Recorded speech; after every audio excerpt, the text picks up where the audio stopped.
एक समय की बात है, भगवान गौतम बुद्ध अपने शिष्यों के साथ बैठे हुए थे और उन्हें उपदेश दे रहे थे। तब उन्होंने अपने शिष्यों से कहा, क्रोध इंसान का सबसे बड़ा दुश्मन है। क्रोध करने वाला व्यक्ति खुद को हानि पहुंचना ही है, लेकिन दूसरों को भी हानि पहुंचना है। वह प्रतिशोध की आग में जलता है और अपने जीवन को बर्बाद करता है। उनके उपदेश खत्म हो जाने के बाद उनके शिष्यों में से एक शिष्य खड़ा होता है और उसे बोलना है, तू एक ढोंगी है, तेरी बातें मनुष्यों के रहन सहन से विपरीत है। तू जो भी कहता है उसे अपने जीवन में अनुसरण नहीं करता और दूसरों को यह सब करने के लिए कहता है।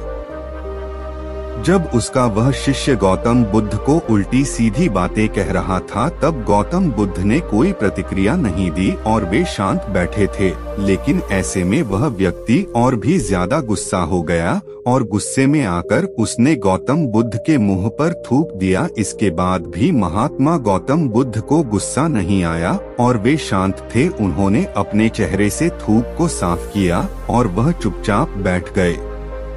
यह सब देखकर उस शिष्य को समझ नहीं आया कि वह क्या करे।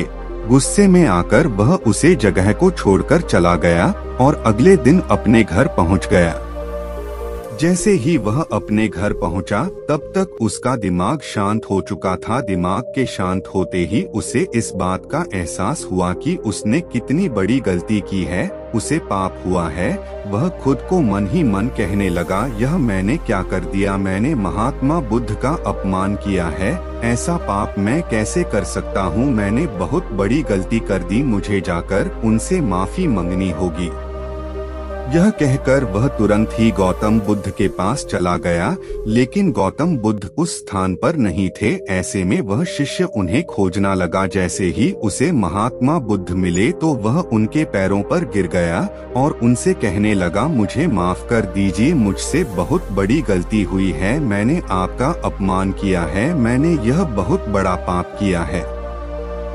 यह सब देखकर गौतम बुद्ध ने उससे कहा, शांत हो जाओ, क्या बात है, मुझे बताओ तुम कौन हो? गौतम बुद्ध के यह पूछने पर वह शिष्य चौंक गया। वह सोचने लगा कि महात्मा बुद्ध मुझे कैसे भूल सकते हैं, मैंने तो उनका अपमान किया था। यह सोचकर उसने महात्मा बुद्ध से पूछा, मैं वही शिष्य हूँ जिसने कल आपका अपमान किया था और आप इतनी जल्दी मुझे भूल गए?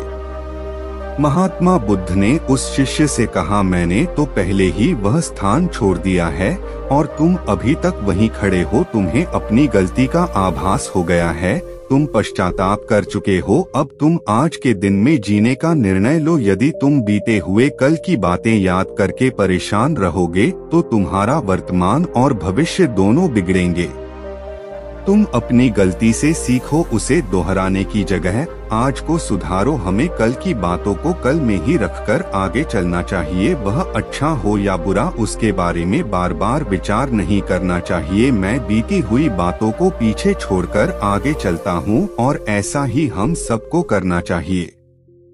महात्मा बुद्ध की यह बातें सुनकर वह शिष्य और भी ज्यादा प्रभावित हुआ और उनसे बोला, मैं आज से आपकी हर बातों को माना करूंगा। उस व्यक्ति का बोझ उतर गया, वह बुद्ध के चरणों में गिर पड़ा और उसने अपना क्रोध छोड़ दिया और क्षमा का संकल्प लिया। बुद्ध ने उसके सर पर आशीर्वाद दिया। उस दिन से उस व्यक्ति में बदलाव आया और उसके जीवन में सत्य, प्रेम और करुणा की धारा बहाने लगी। इस कहानी से हमें यह सीख मिलती है कि क्रोध करना इंसान के लिए सबसे खतरनाक है। यह मनुष्य का सबसे बड़ा दुश्मन है जो उसे बर्बाद कर सकता है। इसीलिए मनुष्य को कभी भी क्रोध नहीं करना चाहिए। हमें यह भी सीख मिलती है कि बीती हुई बातों को हमें भूलकर आगे बढ़ना चाहिए। अगर कोई मनुष्य अपनी बीती हुई बातों पर ज्यादा ध्यान देता है तो उसका ध्यान पूरी तरह से भूतकाल में लगा होता है और वह इंसान कभी भी आगे बढ़ने की ओर विचार नहीं कर पाता। इसीलिए हमेशा पुरानी बातों को छोड़कर आगे बढ़ने की सोचे। हम सब जानते हैं कि क्रोध हमारे जीवन में विपरीत परिणाम ला सकता है, इसीलिए इसे संयमित रखना आवश्यक है। और इसी बात को ध्यान में रखते हुए गौतम बुद्ध ने हमें अपने उपदेशों के मध्य से एक महत्वपूर्ण संदेश दिया है। बुद्ध भगवान ने कहा है, क्रोध ऐसी आग है जिसमें क्रोध करने वाला दूसरों को जलाएगा तथा खुद भी जल जाएगा। यह बात हमें समझनी चाहिए कि क्रोध हमें नुकसान पहुंचाने के अलावा खुद को भी हानि पहुंच सकता है। जब हम क्रोध में होते हैं, हम निरंतर तनाव में रहते हैं, मन स्थिर होता है और हमारी निर्णय लेने की क्षमता प्रभावित हो जाती है। क्रोध हमारे रिश्तों को भी नुकसान पहुंचा सकता है। जब हम क्रोध में होते हैं तो हम गुस्से में अपने पास वाले लोगों से बदले की भावना रखते हैं और उनसे अन्यायपूर्ण व्यवहार कर सकते हैं। यह हमारे परिवार, मित्र और समाज में दूसरों के साथ अच्छे रिश्ते बिगाड़ सकता है।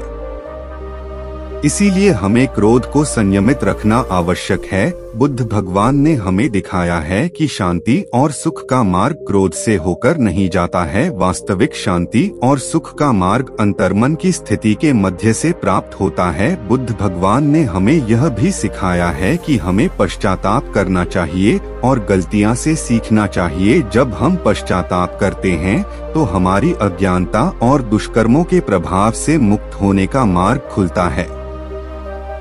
हमें आत्म संयम का विकास करना चाहिए और क्रोध को संयमित रखने के लिए ध्यान और मेधा का विकास करना चाहिए। मेरे प्यारे साथियों, क्रोध हमारे जीवन के विपरीत परिणाम ला सकता है।